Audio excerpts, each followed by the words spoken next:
जैसा कि आप लोगों को पता है कि भाई आपके रिजल्ट यहाँ पे अब कुछ दिनों के बाद में ही जारी होने वाले हैं, क्योंकि आपकी परीक्षाएं यहाँ पे अब पूरी तरीके से खत्म हो चुकी हैं। और तुम्हें ये भी पता होगा कि इस चैनल के माध्यम से मैं तुम्हें कुछ ऐसी इंफॉर्मेशन देने की कोशिश कर रहा हूँ पिछले कुछ दिनों से, जहां पे तुम अगर रिजल्ट के प्रेशर को लेकर काफी ज्यादा चिंतित हो तो उस प्रेशर को मैं थोड़ा बहुत कम कर पाऊं। इसको लेकर मैंने 3-4 वीडियोस पहले आपसे रिजल्ट से जुड़े आपके मार्किंग स्कीम को लेकर काफी कुछ बना दिए, लेकिन काफी स्टूडेंट ऐसे हैं, मैं उन स्टूडेंट की बात बिल्कुल नहीं कर रहा हूं जिनके अच्छे पेपर्स गए हैं, बट यहां पे कुछ ऐसे भी स्टूडेंट हैं जिनके पेपर शायद उतने वेल तरीके से नहीं गए हैं, तो जिनको लेकर उन्हें पासिंग तक का यहां पे टेंशन होता है। तो आज का ये वीडियो में तुम्हें बताने वाला हूं मार्किंग के बारे में बहुत इंपॉर्टेंट बातें, कि तुम्हें कितना कितना मार्क्स भी तुम कंपलसरी ला लेते हो देन तुम पास हो जाओगे, या स्कोरिंग मार्क्स भी तुम अच्छे खासे कर सकते हो। सिंपली इसको जानने के लिए आपको क्या करना है, इस वीडियो का एंड तक जरूर देखना है। एंड अगर चैनल पे नए हो तो आपको तो पता है मैं हमेशा आपको यही बोलता हूं कि भाई चैनल पे नए हो तो तुम ना सब्सक्राइब जरूर कर दो,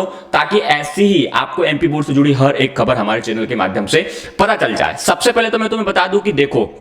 चाहे आप 10वीं क्लास में पढ़ते हो चाहे 12वीं क्लास में पढ़ते हुए, हमारे यहाँ पे एमपी बोर्ड में इस बार काफी ज्यादा बदलाव किए गए हैं। बदलाव का मतलब ये नहीं कि एकदम हार्ड एमपी बोर्ड इस बार करने लग रहा है, ठीक है। इस बार एमपी बोर्ड ने आपका पास होने का जो क्राइटेरिया काफी इजी यहाँ पे बना दिया है, बट समझना तुम्हें है कि कैसे करना है, क्या करना है। अब तुम्हारा एग्जाम्स तो हो चुका है, अब तुम उसमें बदलाव तो कर नहीं सकते, बट खुद को यहाँ पे थोड़ा बहुत आप रिलैक्स जरूर दे सकते हो। अब जैसे कि मान लो पहले क्या होता था कि हमारे जो एग्जाम्स के पेपर आते थे वो 100 मार्क्स के होते थे, और वो थ्योरी प्रैक्टिकल्स वगैरह के जो भी थे वो अलग थे आपके, सॉरी प्रोजेक्ट मार्क्स वगैरह, ठीक है। लेकिन इस बार आपने देखा होगा तो आपका जो पेपर है 10वीं हो चाहे 12वीं हो, 10वीं में तो आपके कंपलसरी यहाँ पे 75 मार्क्स के आए थे, कुछ यहाँ पे 12वीं के सब्जेक्ट में 80 भी आए थे, और कुछ में यहाँ पे आपको 70 भी आए थे। मतलब 70, 75 और 80 के बीच में ही आपका यहाँ पे जो है क्वेश्चन पेपर बना हुआ था। लेकिन यहाँ पे काफी स्टूडेंट कंफ्यूज है कि भाई हमें पासिंग के लिए क्या क्या करना पड़ता है। तो देखो, जैसे कि मान लो आपने 10th क्लास वालों की हम पहले बात कर रहे हैं,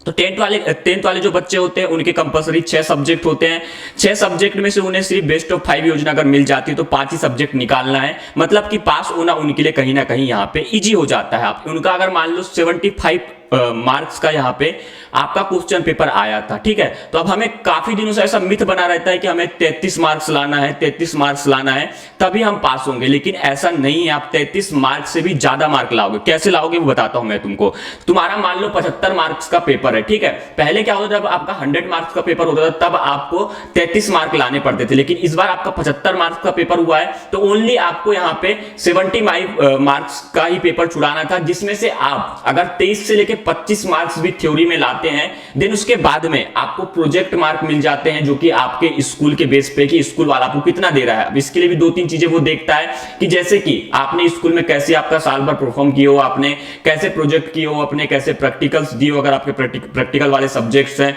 और आपका जो है अटेंडेंस वगैरह कैसी, उन सब चीजों को देखता है। लेकिन मोस्ट ऑफ स्कूल, अगर प्राइवेट स्कूल से आप स्टूडेंट है तो प्राइवेट स्कूल के स्टूडेंटों को काफी छूट दी जाती है और उन्हें मनमानी मार्क्स दिए जाते हैं। सरकारी स्कूल में थोड़ा बहुत यहाँ पे क्राइटेरिया कम कर दिया जाता है, बट सरकारी स्कूल में मोस्ट ऑफ द यही रहता है कि अगर आपको 25 मार्क्स देना है तो 2 या 3 मार्क्स से आपके काटते हैं और उसके बाद में आपको पूरे के पूरे मार्क्स दे देते हैं। मतलब अगर आपने थ्योरी में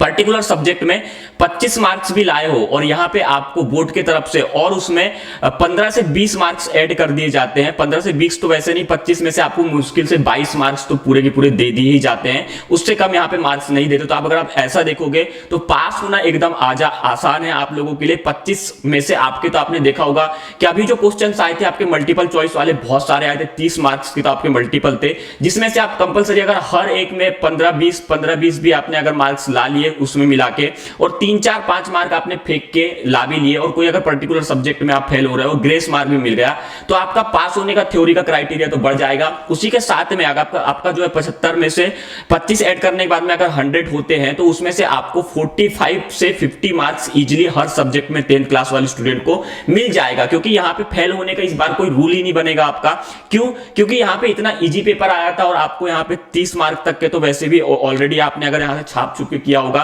और भाई 5-10 मार्क का तो आपने कुछ ना कुछ लिखा ही होगा, तो पास होने के लिए तो कोई दिक्कत नहीं है। स्कोर मार्क्स करने के लिए आपको थोड़ा सा यहाँ पे मेहनत करनी पड़ सकती थी, अगर आपने नहीं की है कोई बात नहीं, लेकिन फेल होने का डर अपने मन से निकाल दो, क्योंकि यहाँ पे आप लोगों को इतनी छूट गवर्नमेंट दे चुकी है। सेकंड चीज बात हम करते हैं कि यहाँ पे जो है आपका 12th क्लास वालों के में जो है आपका 80 अंक का प्रश्न पत्र बना था, जिसमें आपके 20 अंक आपको प्रोजेक्ट प्रैक्टिकल और बाकी सब इंटरनल असेसमेंट करके ऐसा करके आपका 100 बना था। ठीक है, अब 100 में से आपको कितना लाना था, आपको भाई उतना जितना मार्क्स लाना था जितना 33 होना चाहिए, लेकिन यहाँ पे जो है 80 मार्क का आपका पेपर बना है। तो यहाँ पे आप अगर 27 मार्क्स में मिनिमम लेके आ जाते हैं, देन यहाँ पे 27 से 28 मार्क्स भी अगर आपके थ्योरी में आ जाते हैं, तो प्रैक्टिकल वगैरह जोड़ के अगर आप ऐसे देखोगे तो 20 मार्क का ये और 27 28 वो, मतलब 48 से 50 मार्क्स आपके पर्टिकुलर सब्जेक्ट में बन जा रहे हैं। और जिनमें आपके प्रैक्टिकल्स हुए हैं साइंस मैथ्स वगैरह जिसमें भी, उसमें आपको 30 मार्क्स तक का आपको उसमें क्राइटेरिया दिया जाता है, और मतलब कि जो बाकी मार्क्स रहते हैं 70 मार्क्स, तो वो वहां पे आपको ऐड कर दिए जाते हैं। मतलब कि टोटल जब आपका जोड़ा जाता है, थ्योरी में अगर आप पास हो और बाकी सब्जेक्ट में है, तो आप अच्छा खासा हर एक सब्जेक्ट में 45 से 50 मार्क्स बना सकते हैं। 45 से 50 मार्क्स बनने का मतलब ये है कि आप अगर एवरेज स्टूडेंट भी हो तो आप भाई बाउंड्री में पास नहीं होगे, आप अच्छे खासे कर सकते हो। लेकिन उसके लिए क्या होना चाहिए कि आप लोगों ने पेपर अच्छे से करना चाहिए। स्टेप मार्किंग से लेके, कंबाइंड मार्किंग से लेके, ग्रेस मार्किंग से लेके, मॉड्यूलेशन पॉलिसी से लेके, इतनी कुछ गवर्नमेंट यहाँ पे सुविधा चला रही है। तो फेल होने के लिए तो यहाँ पे कुछ नहीं है। हाँ, अगर तुम्हें चिंता करना ही है तो तुम ये सोचो कि तुम्हारे कितने बेस्ट परसेंटेज यहाँ पे इस साल बन सकते हैं। तो ये कुछ क्राइटेरिया था जिसे आप समझ लो कि यहाँ पे मार्किंग में आपको सिर्फ ओनली थ्योरी में 25 से 27 मार्क्स लाना है 10वीं और 12वीं वालों को, उसमें ही आप पास हो जाओगे। और इतना तो आई थिंक आपको सिर्फ मल्टीपल चॉइस क्वेश्चन से ही मिल गए होंगे, और 5 से 7 मार्क का आपने एक्स्ट्रा भी किया होगा तो भी आपको यहाँ पे मिल जाएगी। और गवर्नमेंट ऐसा देखती है कि जब भी आपका रिजल्ट निकाला जाता है तो पूरे सब्जेक्ट्स आपके देखे जाते हैं।